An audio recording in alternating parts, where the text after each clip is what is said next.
guys, so today I am working outside, but I wanted to show you this new studio setup here. It's not 100% put back together.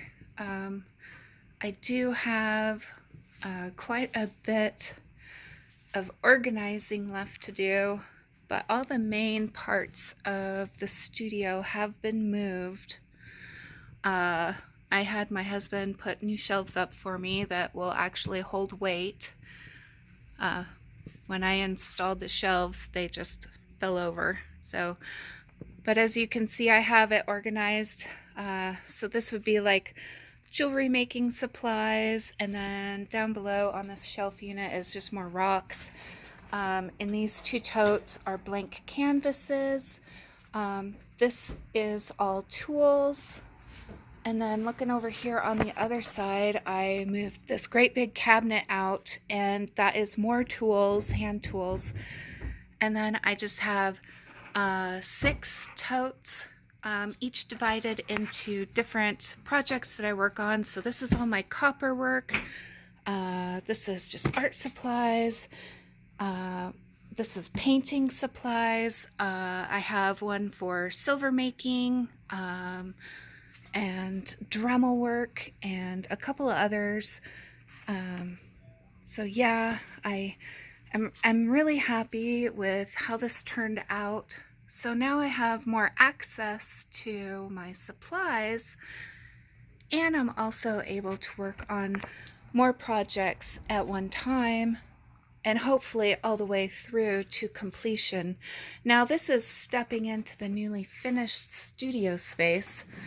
And you can see I hung some shelves and put some of my most favorite pieces up here, along with some of my art.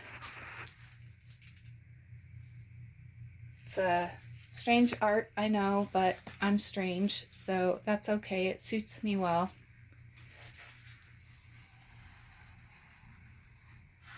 So in here is mostly all of my rock collection, rocks I'm selling, rocks that I keep, and you can see I like to use luggage containers, boxes, old leather boxes.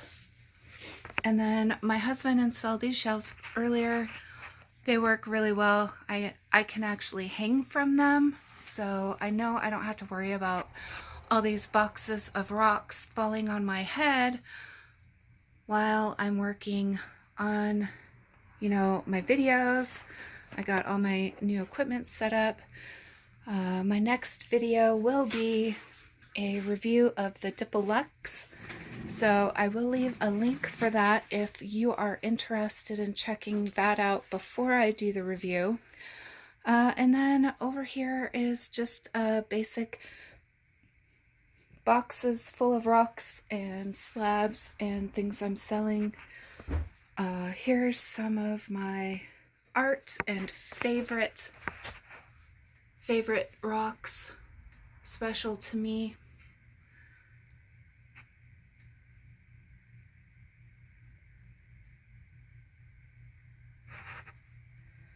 That's one of my favorite paintings.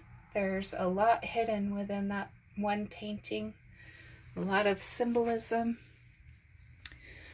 So now I'm going to take you outside where I am currently working on cutting slabs for our big sale that we're going to have this week on Wednesday in Rock and Raccoon, Rock and Crystal Market. So I'm just coming out here. Now it is 91 degrees right now, and I have filled all of these with water so that as I'm cutting, I can dump them in the water and clean them that way. I don't have to waste a lot of water because we are in a drought. So being mindful of how much water I use. You can see our garden is growing very quickly. Sunflowers are already chest high, and we already have tomatoes on, so it's a good time. You can see here that I am still working on my large carving. At this point, all I have to do is finish grinding out the center, and then I can polish. And I hope to be working on that Friday. I do have a busy week, and I'm going to go ahead and start cutting some of this rock that I got from Matt Elliott. This is Idaho Seam Agate. So I'll be back after I get some of these cut. I'll show you a few examples, and then I'll probably have to change out my blade, because my blade is, I believe, 2 years old. So I'm going to go ahead and come back inside.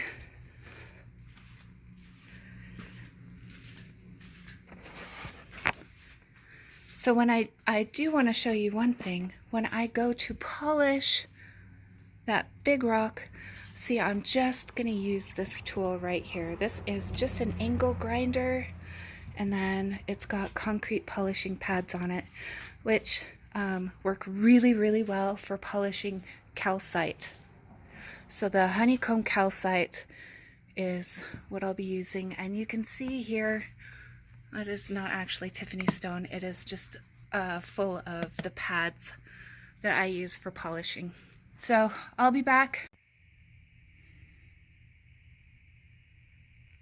Oh, hi guys. So after a hard day of cutting, this is what I've gotten. Now, this isn't everything that will be in my sale on Wednesday, but I'm going to give you a quick look at some of the material. Just very quick. Very solid, very nice pieces. Just a little variety.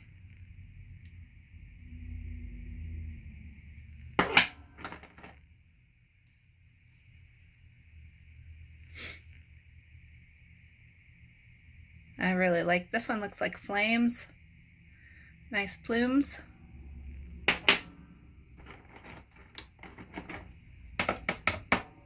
Try not to get water on my new table.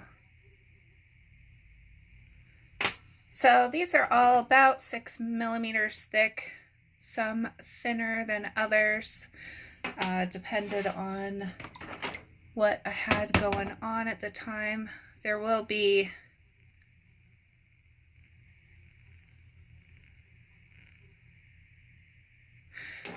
quite a lot. I will have some dino bone. You guys know that I pride myself on my dino bone. So it's Wednesday. It's in a group called Rock and Raccoon Rock and Crystal Market. You have to be a member to bid on the auctions or buy items. I will ship international. Just know that it's going to be very expensive. But I'm just so happy to be able to share all this with you guys. A lot of this stuff comes from my friend Matt Elliott, and this is all from Idaho. This is all Idaho Seam Agate. Pretty cool. Don't mind the dog hairs. So, with that being said, you got to join the group, and then we will have our sale Wednesday. I'll close it out Friday and invoice on Saturday. So I should have plenty for everyone at a pretty reasonable price, and I look forward to seeing you then. Be sure to share this with your friends if they're interested in rocks. And I look forward to Thursdays live at 1 p.m. my time, which is Mountain Time. And we'll be talking about a new product that Dremel has out. So pretty excited, looking forward to that. And thank you.